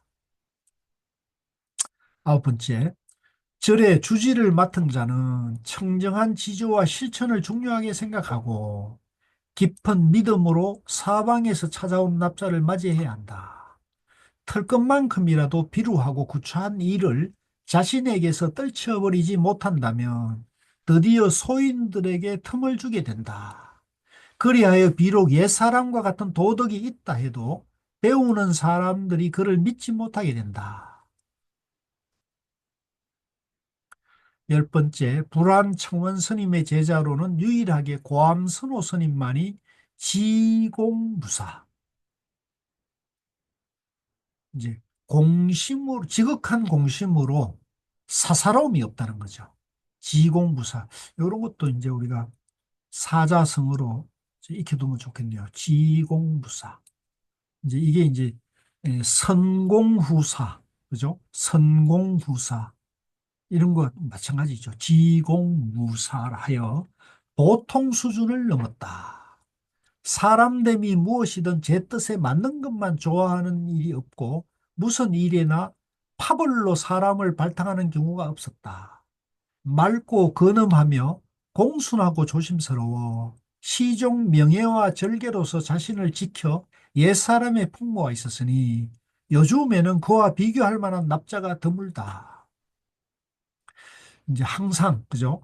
예, 사람 내미 그 나하고 가깝거나 멀거나 관계없이 인재를 바른 인재를 발탁하는 적재적소에 맞는 사람을 등용할 수 있어야 되는 거죠. 근데 나하고 가까운 사람, 나인데 충성하는 사람, 나인데 아부하는 사람은 끌어다 쓰고 나를 비판하는 사람. 그렇지만 공심을 가지고 있는 사람은 멀리 해버리면 이제 결국은 그것이 자기가 이제 어려워지는 과정이거든요. 그러니까 그렇게 되면 조직이 이제 망하게 되는 거예요. 지금 우리 한국 사회가 지금 그런 어려움으로 저는 가는 걸로 보여져요. 참 너무 안타까운 일입니다, 사실은. 자, 16번째. 남에게 엄격하고 자기에게 둔함을 경계하다. 이제 우리가 대체로 이제 세속 사람들이 이러거든. 남에게는 엄격하고 자기에는 관대한 거죠. 예, 불안청원 스님. 대중의 임하는 태도는 평상시에도 반드시 정숙해야 하며 손님과 대화할 때는 개인적으로 친한 사이라도 엄숙해야 한다. 수행인이라면 말 한마디 모든 움직임에 앞서 충분한 사려를 거친 뒤에 실천에 옮길 것이지 갑자기 서둘러서는 안 된다. 혹 자신이 결단하지 못할 경우에는 나이 든 사람과 선지식을 찾아 자세히 자문을 구해야 한다. 자, 이런 것도 이제 참고를 하면 해요. 혹시 내가 조금 생각이 정립이 안 되면 나이 든 사람이나 선지식을 찾아가서 자세히 자문을, 의견을 들어보는 것이 필요한 거죠. 이것도 굉장히 중요해요. 이제 실수를 하지 않으려면, 내가 확신이나 정확한 판단이 쓰지 않으면, 이제 경험이 많은 선배나 또는 선지식에 가서, 선생님, 이거 이런 고민이 있는데요. 이것을 어떻게 하면 좋겠습니까? 이렇게 이제 의논을 드리는 게 좋죠. 네. 그 이제 저는 이제 고수님 계실 때는 늘 이제 뭐 대소사를 그런 일은 많지 않았지만 어쨌든 이제 상의를 드리면 이제 스님께서 그렇다고 스님께서 뭐 이래라 저래라 하시는 분은 아니고요. 이제 당신 의견을 말씀하시죠. 예, 당신 의견을 말씀하시면서 이제 예, 결정은 이제 제가 하는 거죠. 결정은 제가. 고수님 절대로 이래라 저래라 하신 분은 아니에요. 당신 생각을 이제 얘기해 줄 뿐인 거죠. 그 결정은 이제 당사자가 해야 돼요. 그리하여 지식을 넓혀 모자란 점을 보완하고, 자, 이거 보세요. 지식을 넓혀 모자란 점을 항상 보완을 해야 돼요. 깨닫지 못했던 것을 밝혀야 하니 부질없이 허세를 부렸어야 되겠는가. 허세. 요새 허세 부리는 사람 많죠. 우리나라가 지금 허세 부리는 사람들 때문에 지금 망신에 대망신을 당하고 있는데 오로지 잘난 체만 하면서 그 추한 모습을 드러내다가 만일 일에 하나라도 남 앞에서 실수하는 날이면 이제껏 쌓았던 많은 공도 건지지 못하고 가려져 버린다. 두 번째, 사람은 천지 사이에 태어나면서 음양의 기운을 받고 육신을 이룬다. 이러한 우리의 처지는 진실한 방편인 대성의 자비 원력으로 세간에 응해 주느라고 출현한 것이 아니기 때문에 탐욕을 졸지에 제거하지 못할 듯하다. 그렇죠. 우리가 이제 이 욕심, 탐심이 하루아침에 싹 이렇게 하기가 쉽지는 않아요. 이게 이제 꾸준하고 꾸준한 수행이 그래서 필요한 거거든요. 꾸준하고 꾸준한 수행을 하다 보면 어느 날 자기도 모르게 이 탐욕이 확 줄어 있는 걸 자기가 발견할 수 있는 거거든요. 그래서 제가 이제 나바오를 꼭 하시라는 이유가 거기에 있는 거예요. 꾸준하게 해야 돼요. 예. 우리가 하루에 이제 세수하고 양치질하고 머리를 감듯이 마음도 이제 청소하는 것이 나바오잖아요. 그러면 이제 예, 탐욕이 이제 꾸준하게 줄게 돼요. 생각컨대 성인께서는 이러한 사실을 아셨으므로 먼저 도로서 우리 마음을 바로잡아 준 뒤 인의 예지로 교화하여 탐욕을 막아주셨다. 나아가 일치월장하여 탐욕이 인의 예지를 이기지 못하도록 하여 도와 덕을 안전하게 해주셨다. 그러니까 이제 우리가 먼저 도로서 우리 마음을 바로잡, 이제 정견으로서 우리 마음을 바로잡아 준 뒤, 이제 인의예지, 이제 예절과 의리와, 그죠? 예절과 의리와 이제 인격으로서 교화하여 탐욕을 막아주었다. 나아가서 일치월장하여 탐욕이 인의예지를 익히지 못하도록 이제 예의 범절을 이제 품격 있는 삶이 되도록 하는 게 중요한 거죠. 그래서 품격 있는 예의 범절이 필요한 거예요. 예의 범절을 무시하면 또 안 돼요. 물론 이제 선은 파격이기 때문에 이제 그런 인의 예지나 이런 데 속박돼서는 안 되지만은 그렇다고 이제 우리가 사람 사는 세계에서 이제 인의 예지, 인의 예의지, 인격 예의 범절을 갖춰야 되는 거죠. 그것이 이제 자기를 지키는 길이기도 하고 이제 남을 이제 존중하는 길이기도 하고요. 하여 도덕을 완전하게 해주신다. 3. 납자라면 어느 문자에 막혀서는 안 된다. 이제 우리가 선하는 사람은 항상 어느 문자, 사유분별에 막혀서는 안 된다는 거죠. 사유분별 어느 문자를 뛰어넘어야 돼요. 어느 문자는 남을 의지해서 아르마리를 일으키는 것일 뿐 스스로 깨닫는 방편을 막아 언어와 형상의 밖으로 벗어나지 못하게 하기 때문이다. 지난날 달관 담령 스님이 처음 성문 온총 스님을 뵙고 방 안에서 말로 따지는 데에만 열중하자 온총 스님이 말하였다. 그대의 논리는 종이 쪼가리 위에 놓인 글일 뿐 사실 마음 깨달은 정도로 치자면 아직 깊은 도리를 보지 못하였으니 반드시 오묘한 깨달음을 구해야 한다. 깨닫고 나면 우뚝하게 자립하여 말에 의지할 것도 막힐 것도 없으니 이는 마치 사자왕이 표현하면 모든 짐승들이 놀라는 것 같다. 문자 공부를 마음 공부에 비한다면 열을 백에 비하고 천을 만에 비하는 정도가 아닐 것이다. 이 문자 공부와 마음 공부는 이제 차원이 다른 공부라는 거야. 문자 공부와 마음 공부는 차원이 다른 공부다. 이제 비유하자면 바닷물과 바닷물과 이제 강물의 차이예요. 바닷물과 강물의 차이. 예. 강물이 문자 공부라면 그 강물이 이르러 문자 공부가 있고 익어서 도달해야 될 곳이 바다인 거죠. 그래서 문자 공부는 강물이라면 마음 공부는 바다와 같은 것이다. 그만큼 차이가 있는 거예요. 4. 불안 청원 스님이 고암 스님에게 말하였다. 백장 스님의 청규는 자, 이제 우리 선종의 이제 중흥조 한 분이 백장스님이에요. 백장스님은 총림이라는 제도를 만들고 그 총림에서 많은 수행자들이 모이니까 그 규칙을 만든 분이 이제 백장청규라는 유명한 규율을 만드신 분이죠. 그걸 이제 선에서는 청규라고 그래요. 청규. 백장스님의 청규에는 바른 길을 내세워 사tem을 단속하고 대중을 법도 있게 이끌어 시대 상황에 맞게 후인의 마음을 다스린 것이다. 사람의 마음이란 물과 같아 법도와 예의로 제방을 삼아야 한다. 제방이 튼튼하지 않으면 반드시 한꺼번에 터지게 되듯이 마음을 다스리지 않으면 제멋대로 날뛰게 된다. 그러므로 망정과 사악함을 제거하고 막는 데는 한시라도 법도가 없어서는 안 된다. 그렇다면 예의 법도가 어찌 망령된 마음을 방지하는 데에서만 그치겠는가? 입도를 돕는 계단이기도 하다. 법도가 서면 해와 달처럼 밝아 이를 보는 사람이 어둡지 않고 큰 길처럼 툭 트여 다니는 사람이 길을 잃지 않는다. 옛 성인께서 세우신 법도는 다르나 근원으로 돌아가는 점에서는 차이가 없다.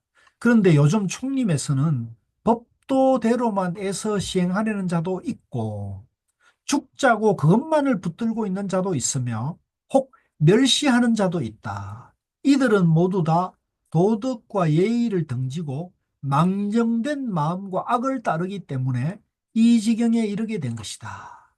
옛 성인께서 법도를 세우신 뜻이 말법 시대의 폐단을 구제하고 망정된 마음과 탐욕이 일어날 소지를 막으며 삿되고 편협한 길을 끊어버리겠다는 데 있었으니 어쩌자고 한 번도 이 점을 생각하지 않는가.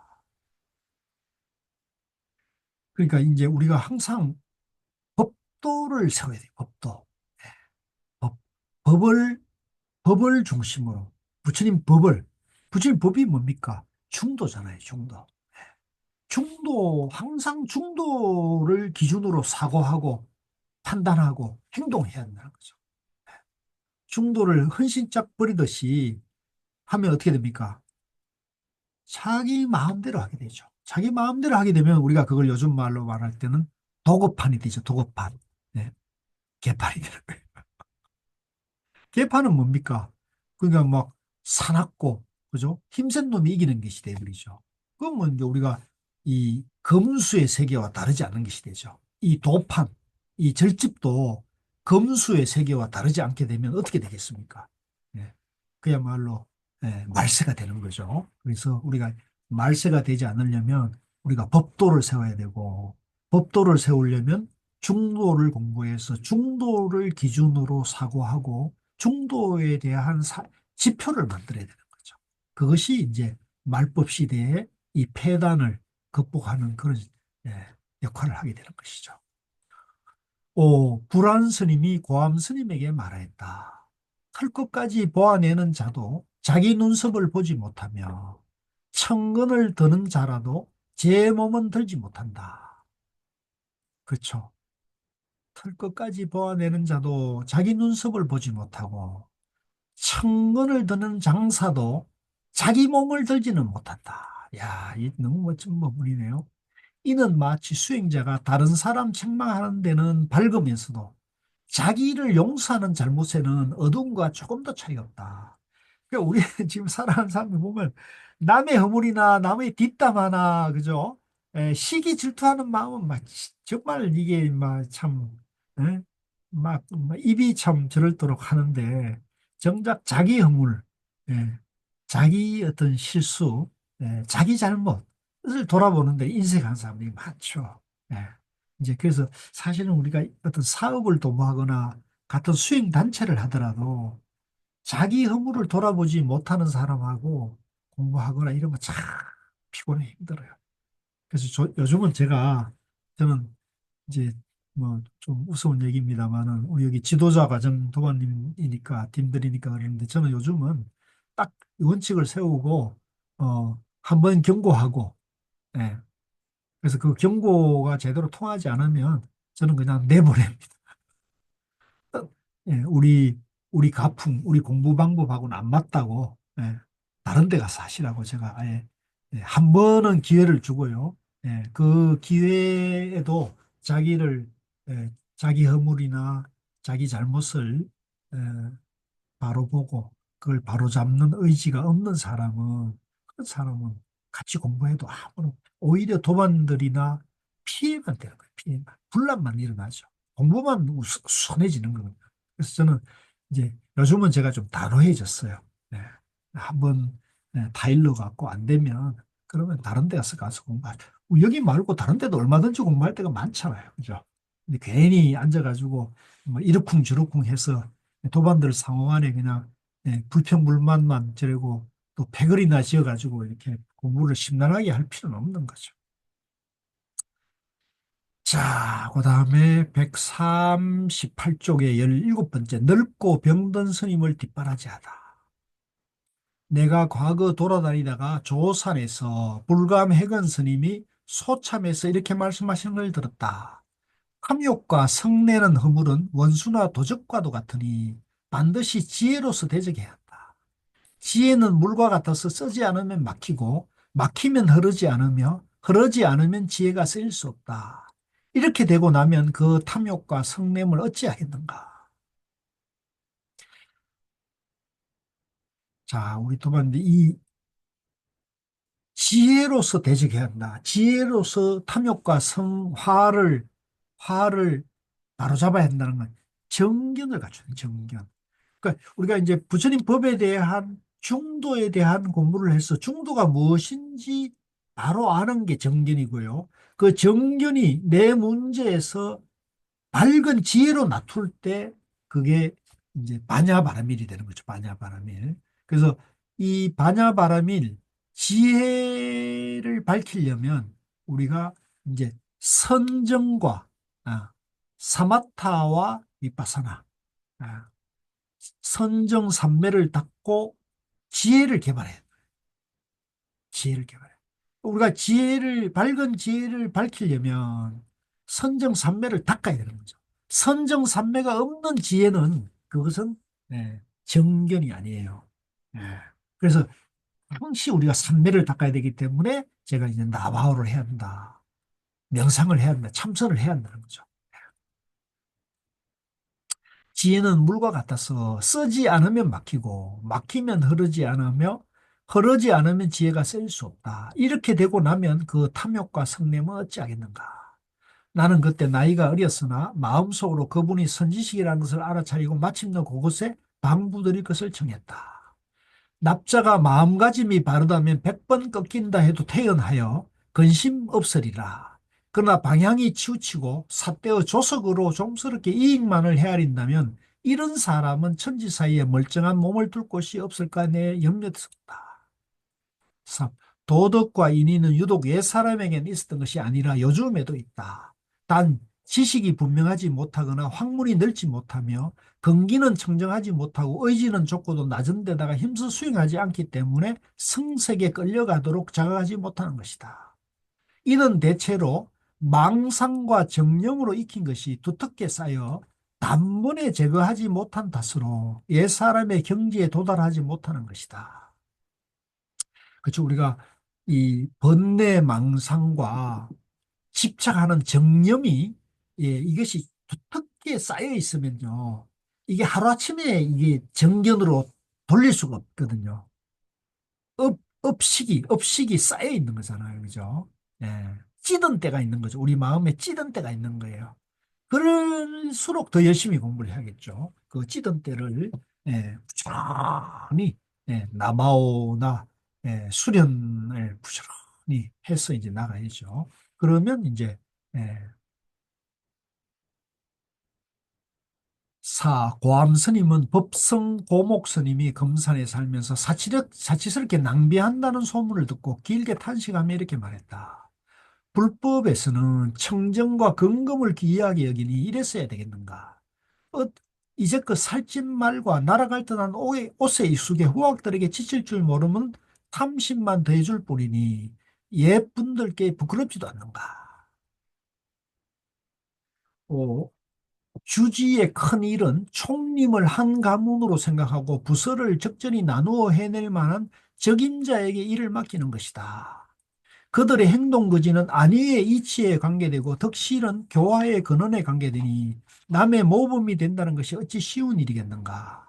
주지된 이가 해이하고 방종하면서 납자들을 복종케 할 수 있었다거나 법도를 무시하면서 총림의 포악함과 태만을 막고자 했던 경우는 보지 못했다. 옛날 유광계심 스님이 수자를 내보내고 앙산행위 스님이 시중하는 스님을 깎아내린 일들이 전적에 실려 있어 훌륭한 모범이 되기에 충분하다. 요즘에는 제각기 사욕을 따르느라 백장 스님의 법규를 크게 무너뜨려 일찍 일어나기를 게을리하고 예불과 법회를 거르는 경우가 많다. 혹은 멋대로 탐욕을 부리면서도 끓임이 없고 또는 무력 때문에 시끄럽게 싸우기도 하며 심지어는 편벽하고 추악한 일이 있어서도 못할 짓이 없게 되었다. 아, 불교의 큰 가르침이 성대하게 일어나기를 바라려야 바랄 수 있겠는가. 여섯 번째, 고암 스님이 웅거사에 머무르면서 선방에서 깨달음의 계기를 만나지 못하고 시간만 보내는 납자를 볼 때마다 그들의 소매를 잡고 정색을 하며 꾸짖었다. 부모는 그대의 몸을 길러주고 스승과 도반은 그대가 지향하는 목적을 이루어 주었다. 배고픔과 추위의 절박함도 없고 징병을 나가야 되는 수고도 없다. 이러고서도 확고하게 정진하여 도업을 완성하지 못한다면 뒷날 무슨 면목으로 부모와 스승 도반을 보겠느냐. 납자 가운데서는 스님의 말을 듣고 눈물을 흘리는 자도 있었으니 호령이 이토록 엄격하였다. 고암 스님이 웅거산에서 물러나자 원호 국건 스님이 불인 요원 스님이 살던 와룡암을 수리하여 편안히 쉴 처소로 만들려 했다. 그러자 고암 스님이 말하였다. 수행자가 도를 닦는 즐거움이 있다면 육신 따위는 도외시해도 됩니다. 제 나이 70이라 마치 새벽별이나 검은 달고 가도 같으니 남은 시간이 얼마나 되겠습니까? 또 초막이 있는 서산 언덕은 숲과 샘물이 쭉 이어져 있어 모두가 제가 편안히 늙을 곳입니다. 무엇 때문에 기어코 자기 소유로 하고자 하고 나서야 만족하겠습니까? 오래지 않아 지팡이를 끌고 청태사를 방문하더니 그 뒤 화정봉에서 입적하셨다. 그렇죠. 우리가 이제 저도 좀 외람됩니다만은 저도 이제 원래 60 환갑이 이제 돼가지고 제 삶도 잠깐 돌아보고 저도 이제 뭐 앞으로 활동한다면 뭐 10년, 20년밖에 활동을 더 할 수 있겠습니까? 그죠? 그래서 저도 어찌 보면 하루하루가 소중한 날이고 그렇더라고요. 그래서 우리 도마님들도 마찬가지입니다. 우리가 사실 나에게 주어진 시간은 한정된 거잖아요. 나에게 주어진 시간은 한정된 거기 때문에 이 한정된 시간, 삶을 예, 한 시간 한 시간, 하루하루를 이제 잘 사는 것이 이제 중요합니다. 허비할 것이 없어요. 허비할 것이 없어야 한다. 오래지 않아 지팡이를 끌고 여덟 번째, 보암 스님이 웅거사에 살 때 납자가 병들어 연수당으로 옮겨졌다는 말을 들으며 마치 자기 탓이라도 되는 듯 슬피 탄식하였다. 그리고는 조석으로 병문안을 하고 몸소 약을 다리기까지 하였으며 자기가 먼저 맛을 보고 나서 음식을 건네주기까지 하였다. 혹 날씨가 점점 추워지면 그들의 등을 두드리며 옷은 얇지는 않느냐 하였고 무더위에는 그들의 안색을 살피며 너무 덥지 않느냐 하고 위로하였다. 불행히도 천명이 다하여 어쩌지 못할 경우 그의 경제적 여건에 관계없이 상주물을 내어서라도 극진한 예의로 보내주었다. 일을 맡은 사람이 혹 그것을 가지고 이러니 저러니 하면 스님은 이렇게 꾸짖었다. 옛날 백장 스님은 늙고 병든 자를 위해서 상주물을 세우셨다. 그대는 병들지도 죽지도 않을 수 있겠는가? 사방의 식자들은 스님의 사람됨을 고상하게 여겼다. 그리하여 운거사에 물러나 천태산을 지나는데 따르는 납자가 50여 명이나 되었고 그 가운데 같이 가지 못하는 자는 울면서 이별하였다. 스님은 이토록 덕으로 대중을 감동시켰던 것이다. 아홉 번째, 납자에게는 잘나고 못나고가 원래 있는 것이 아니다. 원래 우리가 잘나고 못나고가 없어요. 그것은 양변이죠. 모두 납자는 또는 모든 일체 중생이 본래 부처입니다. 본래 완전한 거예요.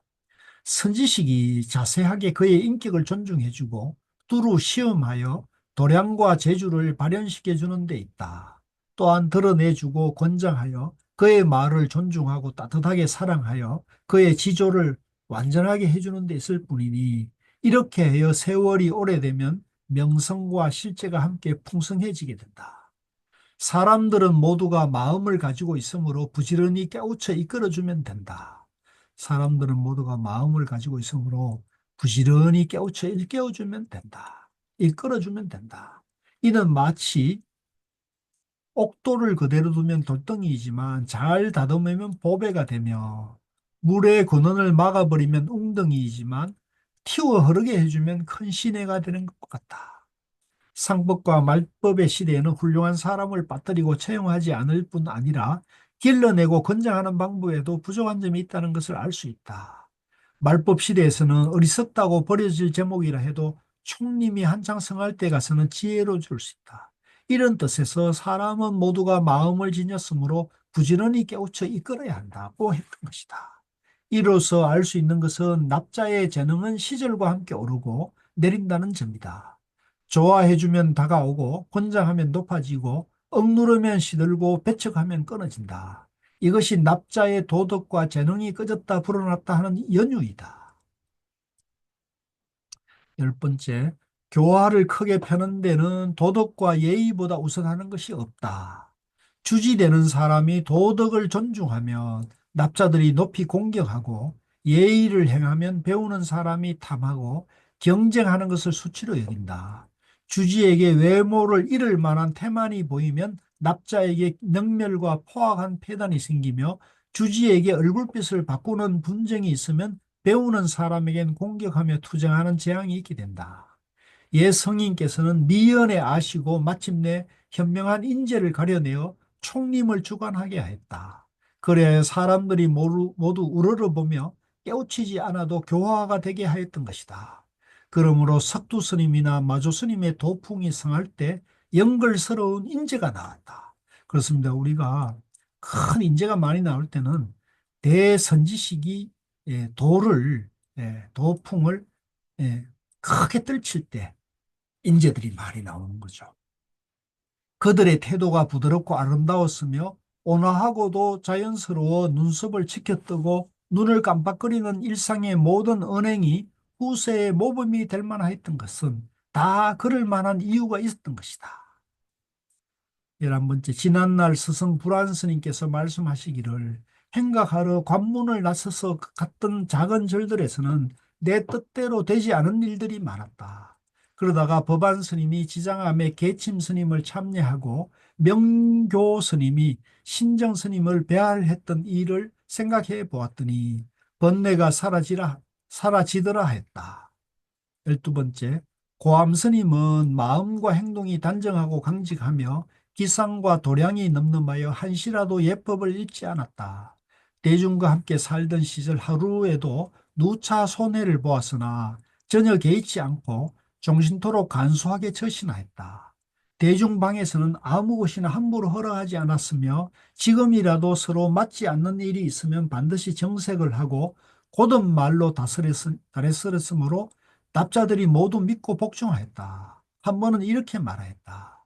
나는 도 닦는 일에는 다른 사람보다 나을 것이 없다. 단 평소에 하는 일이 마음에 부끄러움이 없을 뿐이다. 이게 도 아닙니까? 예? 이게 도잖아요. 도가 도가 좌선을 누가 오래 하고 누가 선방에 오래 있고 이게 도라고 생각하면 안 되고요. 평소에 은행에서 부끄러움이 없는 것이 도인 거죠. 13번째, 고암 스님이 웅거사에 머무르면서 어떤 납자가 감춰진 남의 잘못을 들춰내는 것을 보고는 부드러운 말씨로 그를 깨우쳐 주었다. 무슨 일이든 그렇게 해서는 안 된다. 수행인이라면 도 닦는 것이 급선무이며 화합하는 것이 곧 자기를 닦는 일이다. 구차하게 애정의 감정을 멋대로 부려 다른 사람 행동 거지나 헐뜯어 써야 되겠는가. 스승의 14번째, 고암 스님이 늙고 병든 스님을 위안하자고 권하는 글을 하나 찍었다. 변변찮은 내가 일찍이 대장경을 찾아보고 부처님의 의도를 자세히 살펴보았더니 비구가 가만히 앉아서 공법을 받고 게으른 마음을 내며 나는 존경받아 마땅한 비구임내 하는 악연 일으키는 것을 허락하지 않으셨다. 그래서 새벽마다 부처님은 제자와 함께 바루를 지니고 걸식하셨다. 이게 이제 아상을 비우는 수행인 거죠. 이제 걸식, 예. 공양하는 것도 수행인 거예요, 공양. 참선하는 것만이 수행이 아니라 공양하는 것도, 걸식하는 것도 수행인 것이죠. 귀천을 가리지 않고 높다, 낮다 하는 마음이 없어 불자들에게 모두 고르게 복을 받게 하셨다. 거디 마련된 상주물이라는 것은 본래 넓고 병들어 걸식을 나가지 못하는 비구를 위해 만든 것으로서 젊고 건강한 납자들은 먹을 수 없었다. 이제 상주물이라는 것은 밖으로 나가서 걸식 탁발을 해서 받는 것이 아니고요. 절에 와서 누가 공양을 올린 것을 이제 상주 공양물이라는 거죠. 부처님이 임면하신 후 정법 시대까지만 해도 그대로 실천되었으며 상법과 말법 시대 뒤로 중국의 설림에서도 걸식하는 제도를 폐지하지 않았다. 단 유능한 사람을 추천하여 걸식을 하게 하였으며 얻은 시주물은 상주물로 모아두었다가 많은 대중들을 편안하게 하였고 마침내 이것이 매일같이 걸식을 행하는 법규가 되었다. 옛 부처님께서 옛날 부처님께서 세상에 계실 때 혹 공양청에 가시지 못하고 정사에 머무르실 경우 성방을 두루 돌아다니시며 넓고 병든 비구들을 보살피셨다. 낱낱이 위문하고 낱낱이 준비물을 배치하였으며 나아가 모든 비구들을 빠짐없이 공경하고 여러 가지 방법으로 그들이 성내고 미워하는 마음을 버리도록 당부하셨으니 이것이 부처님께서 대중들에게 보이신 솔선수범이었다. 아, 이 부처님의 이런 행위 얼마나 거룩합니까? 그죠? 예. 일일이 늙고 병든 스님들을 보살피고 예, 챙겨주셨다는 거죠. 예. 그런 부처님의 그런 행동이 그대로 이제 모범이 되고 솔선수범이 되었다는 거죠. 그런데 지금은 자기의 입과 몸을 위해 상주물을 멋대로 쓰고 권세 있고 귀한 사람과 결탁하여 늙고 병든 자는 끌어버린다. 대중의 물건을 자기 소유로 덮어버리고 부처님 마음과 부처님 행동은 까맣게 잊어 하나도 없으니 슬프고 슬프다. 고덕은 노스님은 산문의 표상이다라고 말하였는데 요즘 설림에 백에 하나도 노스님이 안 계신 이유는 늙으면 받아들여지지 않기 때문이다. 이로써 더욱 알 수 있는 것은 오래 사는 것이 이로울 게 없으며 도리어 일찍 죽느니만 못하다는 것이다. 원컨대 우리 시대에서는 각각 부처님 말씀을 따르고 조사의 뜻을 개성 발전시켜야 한다. 그러자면 늙고 병든 스님을 편안하게 위로하며 상주물의 양에 따라 적절하게 공급하면 된다. 이하여 우매한 사람이 권세를 멋대로 휘둘러 짧고 박복한 내세를 초래하지 않았으면 한다. 간절히 더욱 살펴주기 바라노라.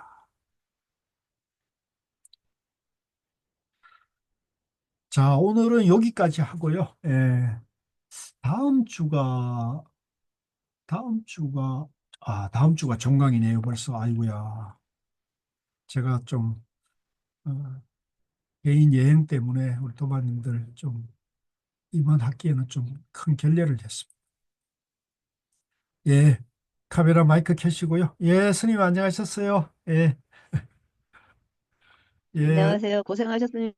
예, 예. 네, 윤희영 알겠습니다. 도마님, 김영숙 도마님, 유혜선 도마님 잘 지내셨어요? 예, 반갑습니다. 안녕하세요. 예, 이현숙 도마님 반갑습니다.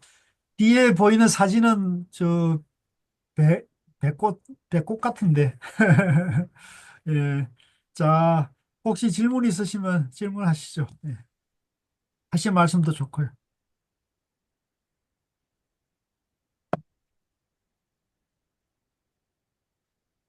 아, 여행 힘들지 네. 않으셨습니까? 아유, 힘들었어요.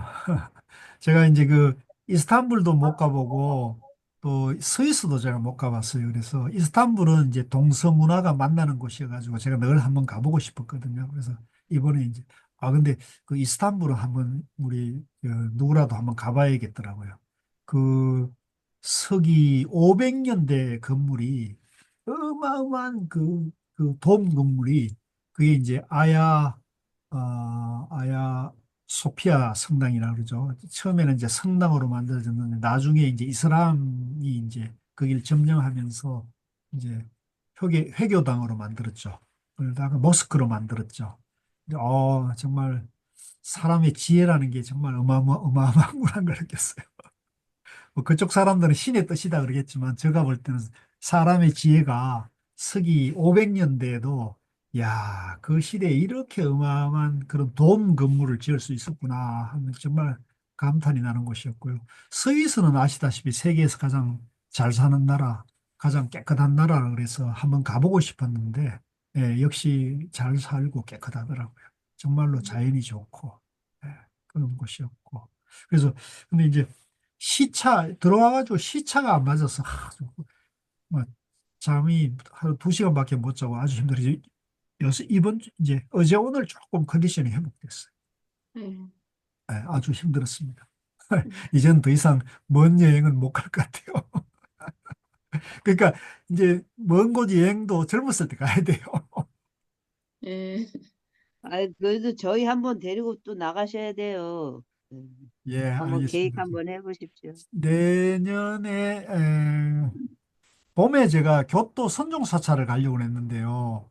지금 이제 종단에서 내년 봄에 이제 그 총무자 선생님이 선명상 관련된 행사를 봄에 좀 크게 하자고 지금 그러셔요. 그래서 이제 봄에 가려고 그러던 게 또 이것 때문에 조금 늦춰서 그 첫발 지나고 가든지 한번 지금 안 그래도 그 준비는 하고 있습니다. 교토 선종사찰을 한 2박 3일이나 3박 4일 정도 가서 그 선종사찰에 직접 가서 우리가 선방에서 정진도 하고 이제 먹고 자는 그런 일본 교토의 선종사찰을 한번 가면 참 좋습니다. 그거는 세계적으로 교토밖에 없는 것이거든요. 그래서 우리나라도 지금 선 미리미리 문화가 있지만 이제 그 교토처럼 그런 선종사찰의 원형은 우리나라에는 별로 없어요. 안타까운 부분이죠. 예. 자, 그러면 오늘 이걸로 하고요. 이 날짜를 지금 저리 그 나바오는 윤영 도반님, 이현숙 도반님, 윤성석 도반님, 세진 도반님, 나바오 반 유해선 도반님도 나바오 방에 들어와 하고 계시나요? 아니요. 아직 안 하고 계세요. 김영숙 도반님은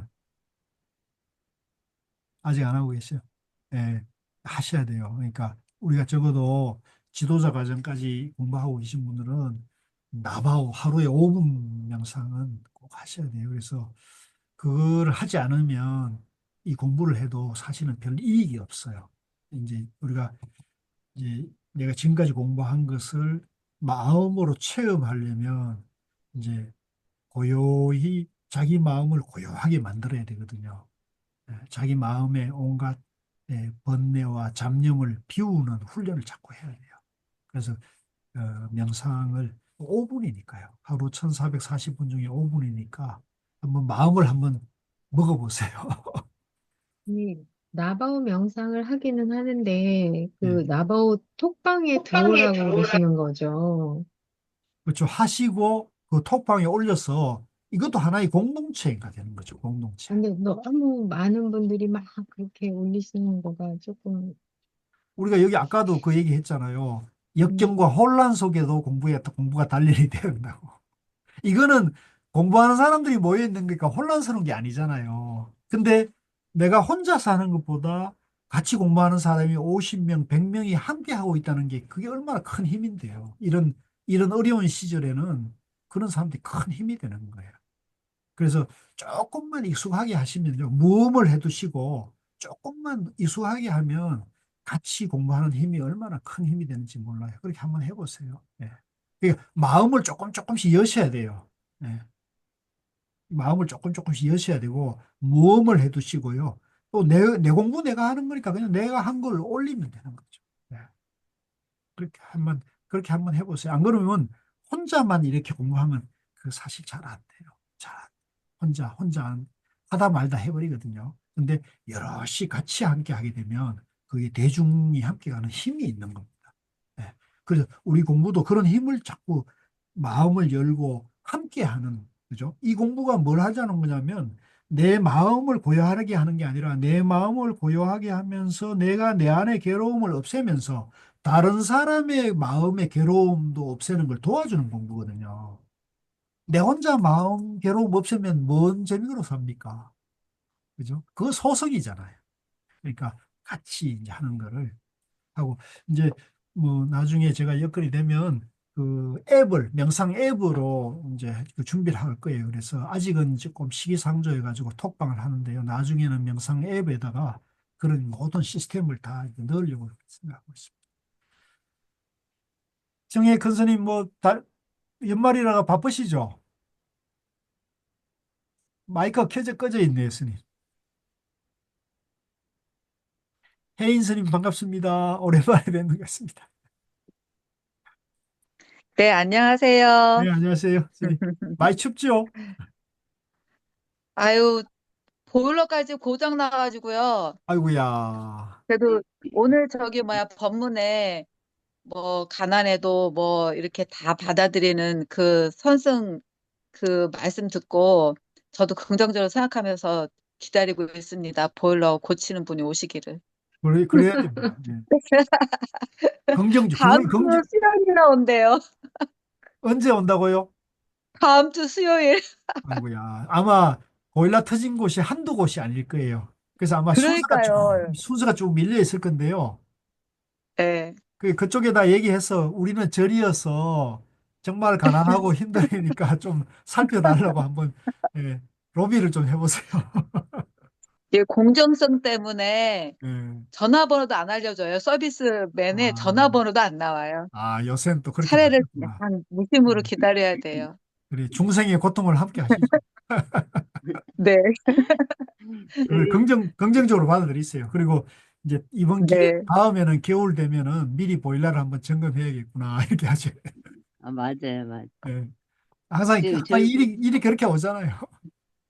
예. 우리 좀 국회 저 네. 감기 안 걸리도록 조금 방비를 하셔야겠습니다. 네, 잘하고 네, 있습니다. 예, 그러세요, 스님. 아이고, 응원합니다, 스님.